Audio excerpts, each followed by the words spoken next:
بسم اللہ الرحمن الرحیم۔ مفتی طارق مسعود صاحب جو اصل میں عالم دین مفتی کام ہے بلکہ مداری اور تماشائی زیادہ ہیں، تو وہ کبھی کبھی ایسے مسائل چھیڑتے ہیں جو ان کے بس کی بات نہیں۔ انہوں نے پچھلے دنوں اہل سنت پر اپنی زبان لٹکائی اور انہوں نے جشن میلاد مصطفیٰ پر کچھ باتیں کی، ہم نے ان کی جھاڑ کی اور ان کو منہ توڑ جواب دیا، تو یہ ابھی تک جواب نہیں دے سکے اور انشاءاللہ دے بھی نہیں سکتے۔ یہ ظلم یہ کر رہے ہیں کہ معاذ اللہ اہل سنت کو مشرک کہہ رہے ہیں، ہمیں یہ مفتی طارق مسعود یہ احمق انسان ہمیں مشرک کہہ رہے ہیں۔ کس وجہ سے؟ یہ جی حاضر و ناظر کا عقیدہ رکھتے ہیں، یہ نبی کو مشکل کشا کہتے ہیں، اور پھر کہتا ہے کہ اہل حدیثوں کا عقیدہ صحیح، ان کے پیچھے نماز ہو جاتی۔ بس نماز ہر ایک کے پیچھے پڑھیں، مگر ایسے کے پیچھے جو نبی کو مشکل کشا حاضر ناظر سمجھتا ہو وہ، کیونکہ وہ تو شرک کر رہا ہے نا، تو اس کے پیچھے نماز نہیں ہوگی۔ باقی اہل حدیث کے پیچھے نماز ہو جاتی ہے، یہ عقیدہ ان کا، کیونکہ ایمان اور کفر کا تعلق عقیدے سے ہے۔ میں مفتی طارق سے پہلے یہ کہتا ہوں، تجھے اتنا پتہ نہیں کہ تمہارے امام تمہارے بزرگ اشرف علی تھانوی نے اس بات کا اظہار کیا کہ اگر مجھے احمد رضا کے پیچھے موقع ملتا تو میں نماز پڑھ لیتا۔ اپنی حیاتی امداد دیکھو، اس و اکابر اپنی کتابیں دیکھو، دو کتابوں کے اندر تمہارے تھانوی کا یہ قول لکھا ہوا ہے، اگر مجھے احمد رضا کے پیچھے موقع ملتا میں نماز پڑھ لیتا۔ تو آپ کو شرم نہیں آتی؟ آپ کی کیا حیثیت آپ نے اس بڑے کے سامنے، جب آپ کا بڑا امام یہ کہہ رہا ہے کہ میں احمد رضا کے پیچھے نماز پڑھ لیتا، حالانکہ اعلیٰ حضرت کا وہی عقیدہ ہے جو ہمارا عقیدہ ہے۔ آپ اپنی حیثیت دیکھیں مفتی طارق صاحب، آپ کہہ رہے ہیں جی ان کے پیچھے نہ پڑھو، اہل حدیثوں کے پیچھے پڑھ لو، اور آپ اتنے جاہل ہیں، احمق ہیں، آپ کو اتنا پتہ نہیں کہ اہل حدیث آپ کو مشرک کہتے ہیں، چونکہ جو عقیدے ہمارے ہیں وہی آپ کے بڑوں کے عقیدے ہیں، ان کی کتابیں وہی کچھ لکھا ہوا ہے، وہ بھی آپ کو مشرک کہتے ہیں، چونکہ آپ نے آہستہ آہستہ اپنا عقیدہ بدلا ہے نا، آپ نے آہستہ آہستہ اپنا عقیدہ ان وابیوں والا بنایا ہے، آپ کے بڑوں نے وہی کچھ لکھا جو ہمارا نظریہ ہے، اس وجہ سے کر کے آپ پہلے دھوکہ دیتے رہے، اہل سنت بن کے آہستہ آہستہ آپ وابی بنتے گئے۔ تو اب آپ کو اتنا پتہ نہیں کہ اہل حدیث کے کتنے گندے عقیدے ہیں۔ یہ تفسیر ہے 1305 صفحہ، یہ نکالیں آپ کے پاس ہوگی، صلاح الدین یوسف کی، اس نے 1305 صفحے پر ایک مشرکوں کافروں کے بارے میں آیت ہے، تو اس کے تحت اس نے رسول اللہ، مولا علی، عبد القادر جیلانی کی توہین کی ہے، مردہ کہا ہے، اور اہل سنت کو مشرک کہا ہے۔ اگر مفتی طارق میں ہمت ہے یا اس کے ہم جماعتیوں تو ان کی اس تفسیر کا دفاع کریں اگر اہل حدیث کے عقیدے صحیح ہیں۔ اب اس کے بعد میں کہتا ہوں کہ حاضر و ناظر کا مطلب اب یہ لے رہے ہیں کہ ایک بندہ کسی دور جگہ بزرگ اور کہنا وہ یہاں بھی ہو سکتا ہے یا وہ دور سے دیکھ سکتا ہے، تو یہی آپ کہتے ہیں نا، اس کو حاضر ناظر کہہ کہ آپ شرک کہہ رہے ہیں، اور یعنی کوئی دور سے مشکل کشائی کرے تو آپ اس کو شرک کہہ رہے ہیں۔ آپ اتنے بیوقوف احمق اور جاہل ہیں، آپ کو پتہ نہیں کہ آپ کے تھانوی صاحب نے اس کے اندر کیا کیا گل کھلائے ہیں اور اس کتاب کے اندر کیا کیا ہے۔ ابھی اور بھی میرے پاس کتابیں تھیں، لیکن میں نے کہا اگر تھوڑا بھی عقل ہوا تو آپ انشاءاللہ ایسی کوئی بھی ہرزہ سرائی زبان درازی اہل سنت پہ نہیں کریں گے، اور یہ آپ پر قرض ہے اس فقیر کا، امام احمد رضا کی سدنا غلام کا یہ قرض ہے مفتی طارق اور اس کی پوری جماعت پر، کہ اس نے حضر و ناظر کو مشکل کشا ماننے کو رسول اللہ کو اس نے شرک ہے کہ ہمیں مشرک کہا ہے۔ تو میں کہتا ہوں کہ قرآن و سنت کے دلائل تو الحمدللہ ہمارے پاس بے شمار ہماری کتابوں کے اندر واضح ہیں، لیکن آج میں صرف تمہاری کتابوں سے تمہیں آئینہ دکھاؤں گا کہ تمہارے بڑے کیا لے گئے ہیں۔ یہ دیکھو، یہ امداد المشتاق ہے اور مکتبہ رحمانیہ کی چھپی ہوئی، یقیناً آپ کے پاس ہوگی۔ اس کا صفحہ نمبر جو ہے وہ 44 پر 77 155 پر آپ نے شیخ عبد القادر جیلانی کو غوث اعظم لکھا ہے، غوث اعظم تھانوی نے لکھا ہے، غوث اعظم۔ بتاؤ غوث اعظم کا کیا مطلب ہے؟ صفحہ نمبر 45 پر ہے کہ شیخ عبد القادر جیلانی نے دور سے ڈوبتا ہوا جہاز بچا لیا۔ آپ بتاؤ یہ مشکل کشائی ہے یا نہیں؟ آپ اشرف علی تھانوی نے اس واقعے کو لکھا، بتاؤ یہ فتویٰ لگے گا؟ اور اسی طرح یہ کتاب ہے ان کے پیر و مرشد امداد اللہ مہاجر مکی رحمۃ اللہ علیہ کے بارے میں، تو کیا اشرف علی تھانوی اور امداد اللہ مہاجر مکی پر شرک کا فتویٰ لگاؤ گے؟ جس توپ کا، شرک والی توپ کا منہ ہماری طرف کر کے تم نے گولے برسائے ہیں، وہ کیا تم وہ توپ کا منہ ان کی طرف کرو گے؟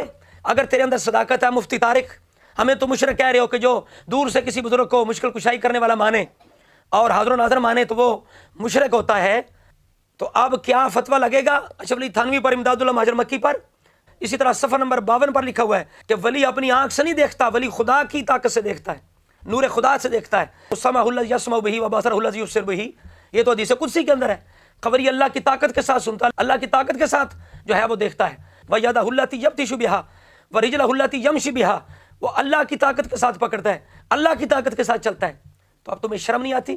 یہ کہہ رہے ہو جو حاضر و ناظر مانے، اور تمہیں یہ بھی چیلنج ہے کہ اللہ تعالیٰ کی حاضر و ناظر صفت دکھاؤ، قرآن پاک سے کسی آیت سے دکھاؤ، کسی حدیث سے دکھاؤ، اور حاضر و ناظر کا لغوی معنی بیان کر کے اللہ تعالیٰ کی حقیقی صفت ثابت کر کے دکھاؤ۔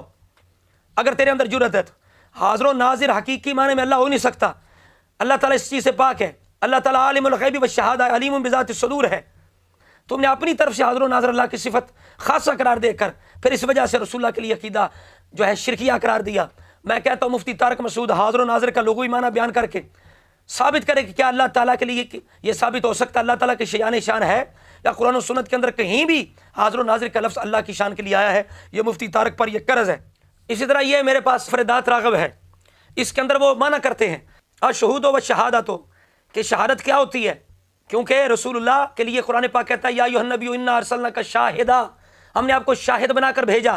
اب معنی سنو امام راغب سے کہ شاہد کون ہوتا ہے؟ الشہود و شہادت الحضور مع المشاہدۃ اما بالبصر او بالبصیرہ، یعنی شاہد وہ ہوتا ہے جو حاضر ہو مشاہدہ کے ساتھ، چاہے وہ نظر کے ساتھ ہو چاہے بصیرت کے ساتھ ہو۔ یہ دیکھو صفحہ نمبر 118 پر تھانوی نے لکھا ہے، آپ نے ایک بزرگ کی بات لکھی ہے، کہتا ہے کہ بزرگ کہتا ہے کہ میں حتیم میں تھا، حتیم کعبہ میں کھڑا تھا، تو میں نے وہاں کہا تم لوگ 360 یا کم یا زیادہ اولیاء یہاں رہتے ہو، تم سے کسی غریب کی مشکل حل نہیں ہوتی، تو پھر تم کس مرض کی دوا ہو؟ ہاں جی، جو نبی کو مشکل کشا مانے وہ مشرک ہے، تو جو حرم کعبہ میں بھی ولیوں کو مشکل کشائی کے لیے پکارے وہ کون ہے؟ فتویٰ لگاؤ مفتی طارق مسعود اگر ہمت ہے تو۔ اسی طرح صفحہ نمبر 76 پہ لکھا کہ علم غیب نبی ولی کو ہوتا ہے، ہاں جی علم غیب نبی ولی کو ہوتا ہے۔ صفحہ نمبر 93 پر تمہارے اشرف علی تھانوی لکھتا ہے میں نے دہلی میں ایک ابدال کو دیکھا تھا، ایک آن واحد میں مختلف مقامات پر دیکھا جاتا تھا۔ ہاں جی حاضر و ناظر کسے کہتے ہیں؟ مفتی مسعود لگاؤ فتویٰ اشرف علی تھانوی پر۔ آگے دیکھو اسی طرح کر کے بیداری میں زیارت رسول 99 صفحہ پر لکھا ہوا ہے، بیداری میں زیارت رسول، یہ تمہارے بڑوں کا عقیدہ ہے۔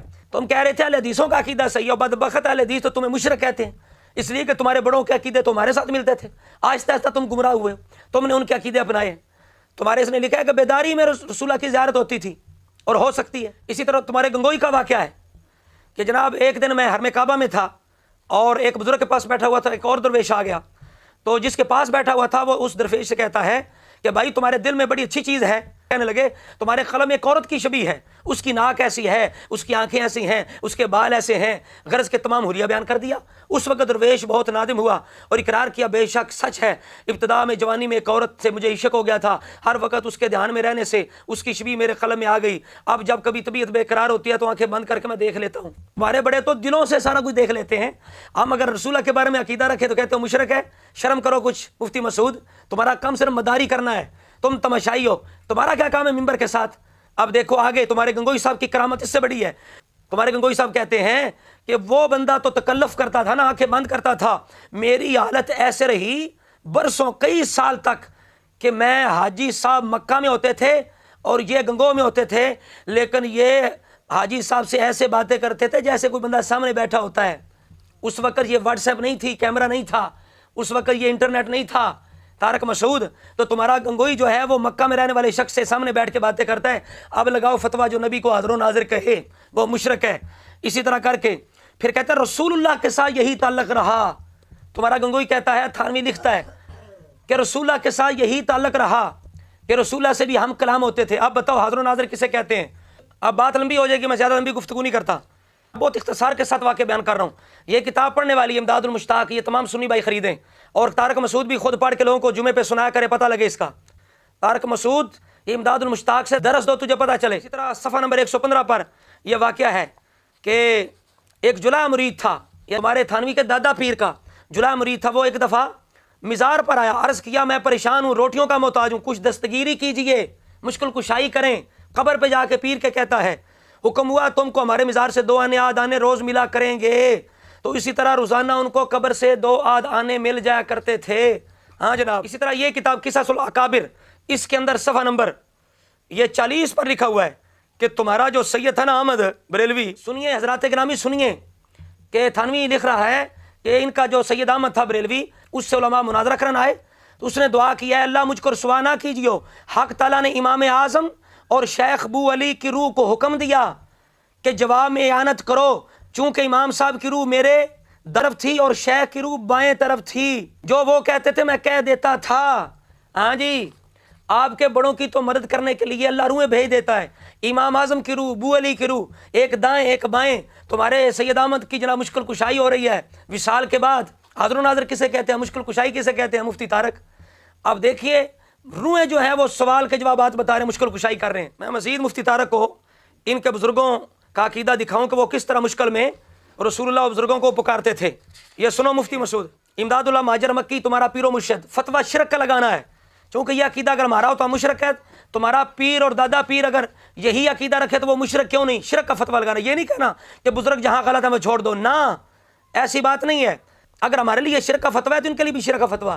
یہ نہیں کہ تمہارا اپنا ہو تو اس کے لیے اور دین اور ہم ہوں تو ہمارے لیے اور دین. فتویٰ ایک جیسا ہونا چاہیے. یہی فتویٰ تم نے اپنے پیر استاد دادا استاد پہ لگانا ہے. کہتے ہیں سخت، یہ کلیات امدادیہ کے اندر ہے، سخت مشکل میں پھنسا ہوں آج کل، اے میرے مشکل کشا فریاد ہے.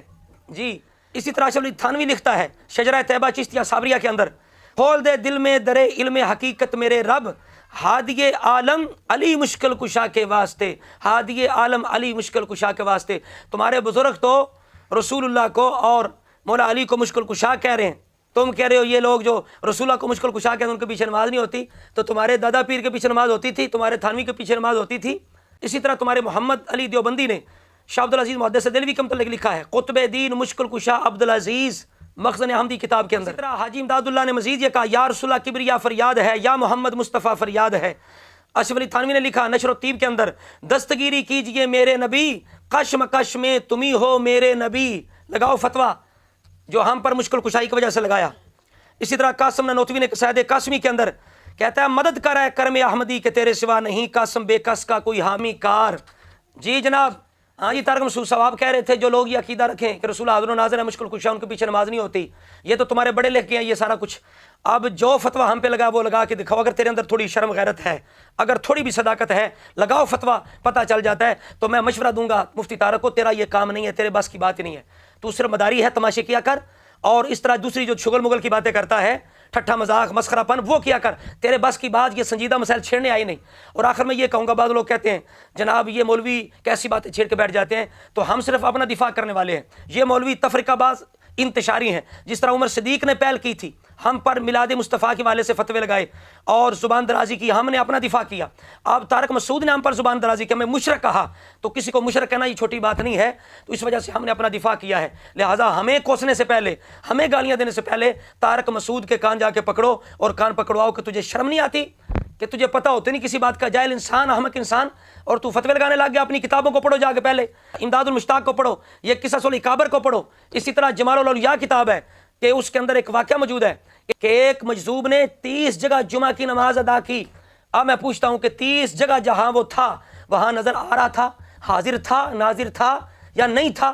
یہ بھی سوال ہے طارق مسعود پر. جاؤ اس کا جواب لاؤ اور آئندہ احتیاط سے کام لینا.